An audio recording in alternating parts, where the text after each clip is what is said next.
রবিবার ইডেনে আবারও মুখোমুখি হচ্ছে কলকাতা নাইট রাইডার্স ও রয়্যাল চ্যালেঞ্জার্স ব্যাঙ্গালোর। তবে আরসিবি ম্যাচের আগে কেকেআর টিমের সুখবর। হ্যাঁ ফ্রেন্ডস, কলকাতা নাইট রাইডার্স টিমের সহ অধিনায়ক নীতিশ রানা চোট সারিয়ে কামব্যাক করতে চলেছে এদিন কেকেআরের প্লেইং ইলেভেনে। হ্যাঁ ফ্রেন্ডস, শোনা যাচ্ছে যে নীতিশ রানা কিন্তু আরসিবি ম্যাচের আগে সম্পূর্ণ ফিট হয়ে যাবে এবং রবিবার ইডেনে আরসিবির বিরুদ্ধে কেকেআরের একাদশে দেখা যেতে চলেছে নীতিশ রানাকে, যা কিন্তু সুখবর কেকেআর টিমের জন্য।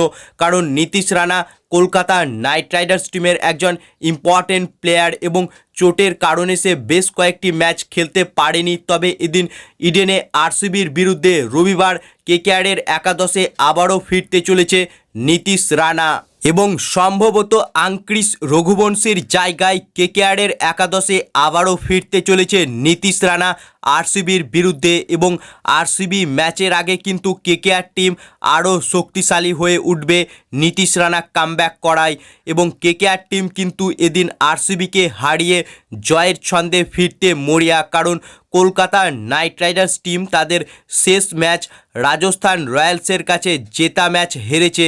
তাই এদিন কেকেআর কিন্তু আরও ভয়ঙ্কর হতে পারে আরসিবির বিরুদ্ধে ইডেন গার্ডেন্সে রবিবার। সো ফ্রেন্ডস, তোমাদের কি মনে হচ্ছে রবিবার আরসিবিকে কি আরও একবার ধুয়ে দিতে পারবে কেকেআর টিম? তোমাদের কি মতামত এ বিষয়ে তা কমেন্ট করে জানাও এবং ভিডিওটি ভালো লাগলে ভিডিওটিকে করো লাইক এবং আইপিএল ও কেকেআর সম্বন্ধে আরও আপডেট পাওয়ার জন্য চ্যানেলকে করো সাবস্ক্রাইব। ধন্যবাদ।